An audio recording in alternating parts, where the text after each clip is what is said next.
اور پھر قرآن نے کہا ہدن للعالمین، اس خانہ کعبہ کو پہچانو، یہ ساری کائنات کی ہدایت کرتا ہے ہدایت۔ کتنے ایسے لوگ ہیں کہ جن کو خانہ کعبہ نے کبھی روکا ہو کبھی ٹوکا؟ کہاں سے ہدایت کرتے؟ ہم نے تو نہیں دیکھا۔ ہر قسم کے گناہ گار وہاں جاتے، لیکن کسی کو ہدایت کی؟ مشرک بھی گئے، کافر بھی گئے، خانہ کعبہ نے کس کو ہدایت کی؟ قرآن کہہ رہا ہدن للعالمین، یہ ساری کائنات کا حدیث اور آنکھوں دیکھی بات اور تاریخ کا تجربہ کہ ایک آدمی کو بھی آج تک خانہ کعبہ نے ہدایت نہیں کی۔ ذرا سا مشکل لفظ ہے عربی کا، لیکن ایسی عربی ہے جو اردو میں چلتی، اور نہ صرف یہ کہ چلتی ہے بلکہ شاعری میں بہت زیادہ چلتی، چنانچہ اس کو آپ برداشت کر لیجیے۔ اس لفظ کو عربی زبان ہی کا نہیں، شاید دنیا کی ہر زبان کا قاعدہ کہ کبھی لفظ استعمال ہوتا ہے ظرف کے لیے لیکن مراد ہوتی ہے مظروف۔ دیکھیے ایک ہوتا ہے ظرف، مثلا برتن، اور جو چیز اس برتن کے اندر پائی جائے اس کو کہتے ہیں مظروف۔ ایک صاحب کو ہم نے دیکھا کہ بے چین ہیں اور پہلو پہ پہلو بدل رہے ہیں، یہاں تو خیر ایسے نہیں ہوں گے لیکن بہرحال، اور پیٹ پکڑے بیٹھے۔ ہم نے کہا کیا بات؟ کہا کل فلاں جگہ گئے تھے، بہترین اور لذیذ ترین بریانی پکی، میں تو کھاتا چلا گیا، 7 پلیٹیں میں کھا گیا۔ پلیٹیں کھائی؟ پلیٹیں کی کاؤنٹنگ ہوئی تھی بعد میں، تو کیا 7 پلیٹیں اس کے اندر کم تھی، غائب تھی؟ ہمارے یہاں پاکستان میں ایک سینڈو قسم کے لوگ ہوتے ہیں جو لوہے کے چمچے اور پتہ نہیں پلیٹیں اور کیا کیا کچھ کھا جاتے ہیں، تو یہ 7 پلیٹیں انہوں نے کھائی تھی، کہہ رہے ہیں کہ بھائی بہت کھا لیا، اس وقت پیٹ گڑبڑ کر رہا ہے، 7 پلیٹیں کھائی تھی، پلیٹ ایک بھی نہیں کھائی۔ پلیٹ کہا لیکن اس سے مطلب ہے اس کے اندر جو چیز موجود ہے، یعنی وہ بریانی، وہ چاول جو بھی، تو بریانی کا نام ہے مظروف اور پلیٹ کا نام ہے ظرف۔ نام ظرف کا لیا گیا لیکن مراد ہوتی ہے مظروف۔ ایک صاحب نے کہا کل بہت شدید مجھے پیاس لگی تھی، اتنی شدید گرمی، 7 گلاس پی گئے۔ ایک گلاس کا ٹکڑا پی کے دکھائیے تو نماز جنازہ کی تیاری کا، وہ 7 گلاس پانی پی گئے، آدھا ایک گلاس کا ٹکڑا، وہ ہم نے کہانیوں میں پڑھا یا فلموں میں دیکھا کہ شیشہ پیس کے عورتیں کھا جاتی تھیں، جن کی وہاں شادی نہیں ہوتی تھی، جہاں وہ چاہتی تھی والدین کہیں اور کر دیتے تھے۔ اور خیر یہ جو دیکھیے اب بات سے بات نکل آئی، بہت مختصر بات، 7 پلیٹیں کھا گئے۔ پلیٹ کے حوالے سے مجھے اپنے عباس حافظی صاحب یاد آ گئے۔ کیسے یاد آ گئے؟ وہ ایسے یاد آ گئے ہیں کہ یہ یہاں کی لائبریری کے کنوینر، لائبریری کی ممبرشپ کا ایک سسٹم بنایا گیا۔ یہ لائبریری کی جو کتابیں ہیں جو آپ لے جاتے ہیں یا لے جانا چاہیے، یا تحصیل یا کتابیں، اس کے لیے فارم دیے گئے تھے پچھلی دفعہ، پتہ نہیں لوگوں نے پڑھے بھی کہ نہیں پڑھے، لیکن بہرحال اسے مکمل کر کے واپس پہنچائیے، سسٹمیٹک طریقے سے ہر چیز کو آگے بڑھایا جائے۔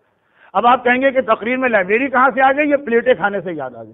پلیٹ کھانے سے کیوں یاد آ گئی؟ علامہ مجلسی ہماری تاریخ کے کتنے اہم عالم، ان کا یہ بہت ہی مشہور طریقہ کار کہ جب کوئی آدمی آ کے ان سے کتاب مانگتا تو وہ کتاب بھی دیتے تھے اور پلیٹ بھی دیتے تھے، بطور تبرک نہیں۔ وہ بھی حیران ہوتا تھا کہ میں نے آپ سے توضیح المسائل مانگی ہے، تحفۃ العوام مانگی ہے، پھر میں ہدایت تازیہ دین آئی واز گائیڈڈ مانگی ہے، پلیٹ کیوں دی؟ کہا اس لیے دیے کہ شاید تمہارے گھر میں روٹی رکھنے کی کوئی چیز نہ ہو تو تم اس کتاب کے اوپر روٹی رکھ کے سالن میں ڈبو کے کھاؤ، تو یہ پلیٹ لے جاؤ، جو ظلم کرنا اس پر کرنا، خدا کے واسطے میری کتاب خیریت سے واپس پہنچا دینا۔ یہ بھی ایک مسئلہ شرعی ہے اپنی جگہ، جس کی تفصیل بعد میں آئے گی۔ آج جس انداز کے مسئلے تقریر ہو رہی اسی انداز سے میں نے مسئلہ بھی بتا دیا کہ بھائی یہ سارا ظلم اس پلیٹ پہ کر لینا، مگر کتنا ہی ظلم کرے آدمی پلیٹ نہیں کھا سکتا۔ کہا جی مولانا لوگ کہیں گے پلیٹ کہا گیا، مراد ہے جو چیز پلیٹ کے اندر، جی گلاس اس نے پیے لیکن مراد گلاس نہیں ہے جو گلاس کے اندر ہوتا۔ ہم نے کہا جی یہ سڑک کہاں جاتی؟ یہ جو ہے سامنے، لوگوں نے کہا تو کہیں نہیں جاتی، تو ہم نے صبح بھی یہیں دیکھا تھا، شام کو بھی یہیں دیکھا تھا، تو یہیں پہ رہتی، پھر ہم کیوں کہتے ہیں یہ سڑک سڈنی جا رہی ہے، سڈنی روڈ؟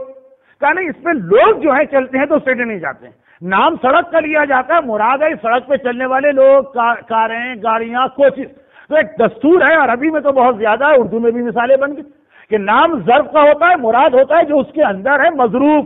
تو پانی مراد لی گئی لیکن کہا گیا کہ گلاس پی گیا، بریانی مراد لی گئی، کہا گیا پلیٹیں کھا گیا، سڑک مراد لی گئی لیکن مقصد یہ کہ سڑک نہیں چلتی ہے، سڑک پہ چلنے والے چلتے ہیں۔ تو بس قرآن نے کہا ہدن للعالمین، یہ کائنات، پوری کائنات کی ہدایت یہ خانہ کعبہ کرے گا۔ پروردگارہ اس نے تو آج تک کسی کی ہدایت نہ کی، بت پرست آیا تو واپس اسی طرح گیا، شرابی آیا تو اسی طرح گیا، زانی آیا تو اسی طرح گیا، گنہگار آیا تو اسی طرح گیا۔ کہا کہ نہیں، مطلب میں نے لفظ استعمال کیا ظرف، مراد لی مظروف، خانہ کعبہ کہا گیا لیکن ساری کائنات کا حاوی خانہ کعبہ نہیں ہے، جو خانہ کعبہ میں بھیجا جا رہا وہ علی ابن ابی طالب ساری کائنات کا حاوی بننے والا۔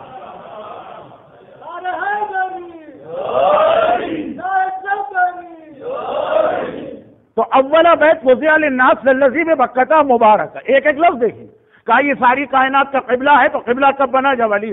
کہا یہ مبارک ہے، اس لفظ مبارک نے بتا دیا کہ نبوت 2500 سال کے بعد جہاں ختم ہوتی ہے امامت کا تو وہ آغاز ہوتا ہے. ہدی للعالمین کہہ کے بتا دیا کہ اب اس ساری کائنات کو ہدایت ملے گی تو کعبے سے نہیں ملے گی، کعبے میں پیدا ہونے والے علی سے ملے گی. برحمتک یا ارحم الراحمین وصلی اللہ علی محمد